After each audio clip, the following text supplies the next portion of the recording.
We recently made a video about Google's near monopoly in the search market and the harmful effects this has on innovation in the technology and advertising markets. With Google being the default search engine on Apple, Android, and Google Chrome, it seems almost impossible for any competitor to dethrone them. This near monopoly status has allowed Google to become one of the most valuable companies in the world, with a market cap well in excess of $1 trillion. With Google holding 80% market share outside of China, it seemed almost impossible that anyone could ever challenge their market position, at least until now. Over the past 2 years, Microsoft has invested over $1 billion into OpenAI. For all practical purposes, the formerly non-profit has become a subsidiary of Microsoft. And after the successful launch of ChatGPT, Microsoft has wasted no time in turning this into a lucrative venture. Just a few weeks ago, Bing, which is owned by Microsoft, announced that it's integrating OpenAI's technology to create a new feature called Bing Copilot.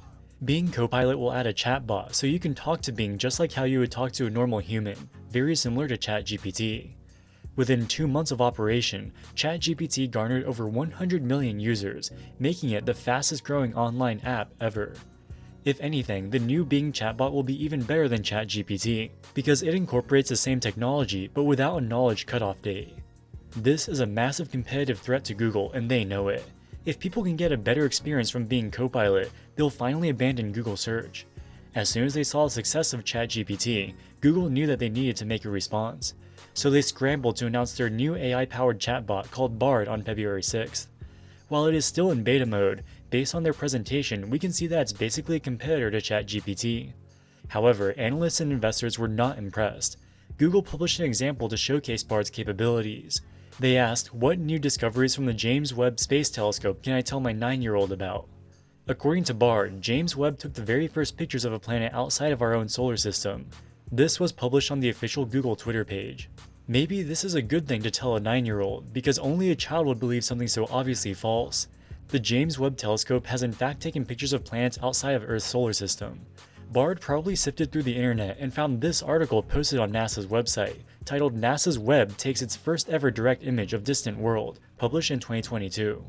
It goes on to say, for the first time, astronomers have used NASA's James Webb Space Telescope to take a direct image of a planet outside of our solar system. And in fact, the James Webb Telescope did take a picture of a planet outside of our solar system.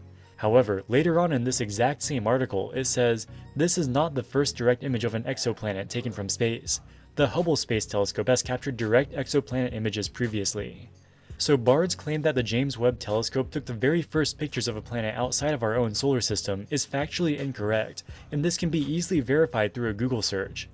While no AI system will be 100% accurate, the James Webb debacle demonstrates a fundamental lack of understanding of human speech. The NASA article talks about the first exoplanet picture the James Webb Telescope has ever taken, not the first exoplanet picture that has ever been taken. This would be like if someone just got their driver's license and told you they just drove a car for the first time, and you misunderstood this as meaning they were the first person in history to drive a car. After the disastrous Bard presentation, Google's share price declined by about 10%, wiping $100 billion off their market cap. Investors now view ChatGPT and Bing Copilot as an existential threat to Google's monopoly position.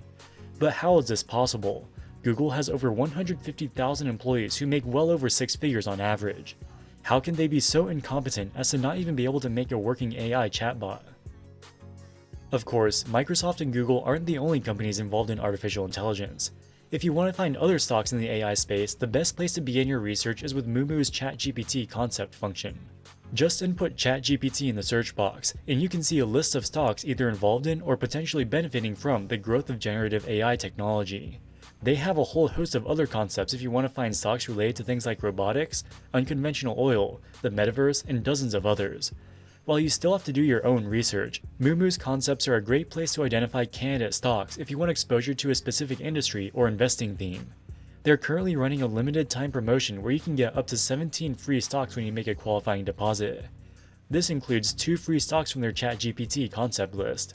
It's a commission-free brokerage app, so there's no reason not to check them out by clicking the link in the description below.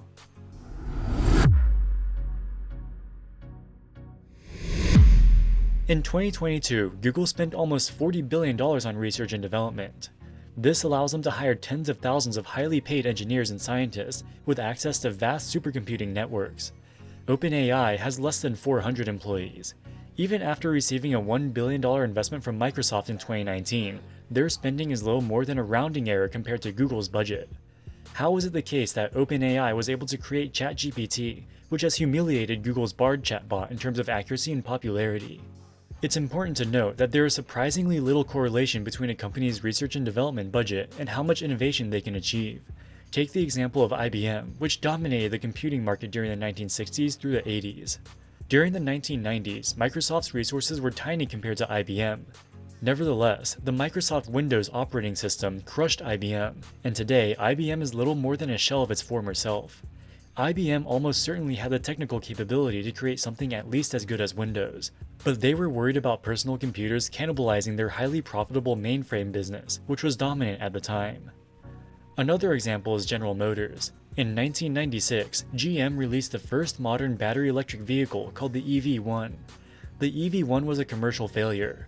Due to its high cost, low range, and low performance, they were only able to sell about 1,000 of them and halted production a few years later. The only reason they made the EV1 was because of a law passed in California, requiring automakers to sell a certain percentage of their overall sales as zero-emission vehicles.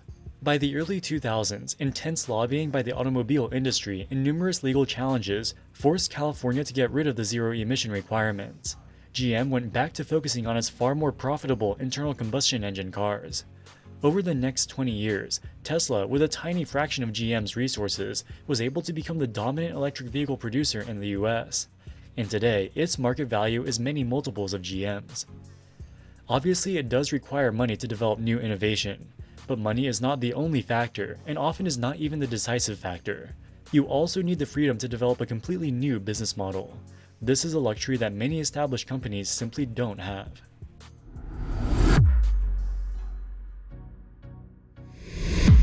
Google's employees, and certainly their senior executives, aren't dumb.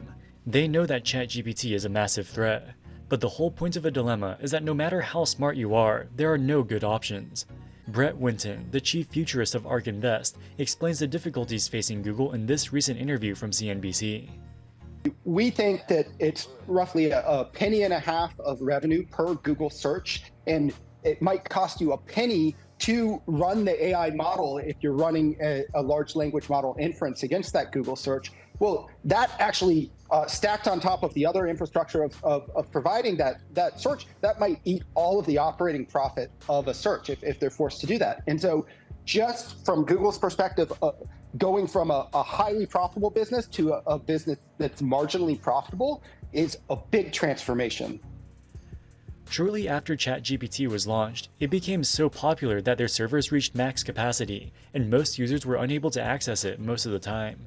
To solve this issue, they recently launched a premium version for $20 per month, which gets priority access. The AI models that power ChatGPT are extremely computationally intensive. They require huge amounts of servers and other infrastructure. Even if it only costs 1 penny per query, with hundreds of millions or even billions of users, these expenses add up very fast. Google is free to use and monetizes through advertising. According to ARK Invest's estimates, they make about 1.5 cents in revenue every time somebody searches for something on Google. Based on the current form of Google search, server costs are extremely low. Despite the low revenue per search, they're still able to mint very high profit margins. If they incorporate an AI chatbot feature like Bard, the computational costs may be prohibitive.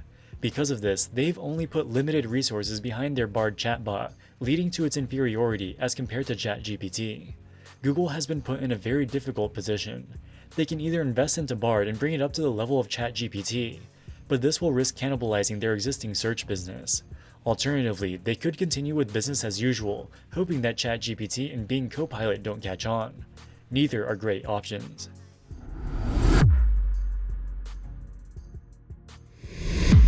The high operating costs of running an AI-powered chatbot apply just as much to Bing as well. So what are they planning to do? Currently, Bing Copilot is only in beta mode, and there is a waitlist to get access.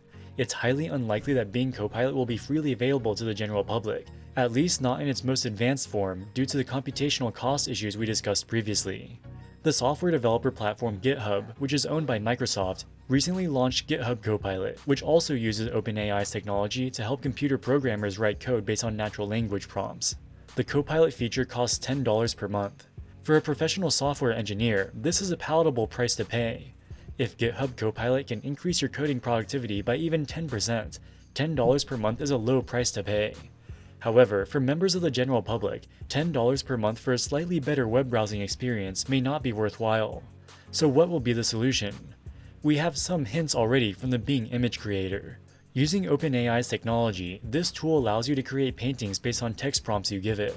To prevent people from overusing the system, they give you a set number of boosts per day. Once you use up all of your boosts, the image generation will be slowed down to the point of being almost unusable.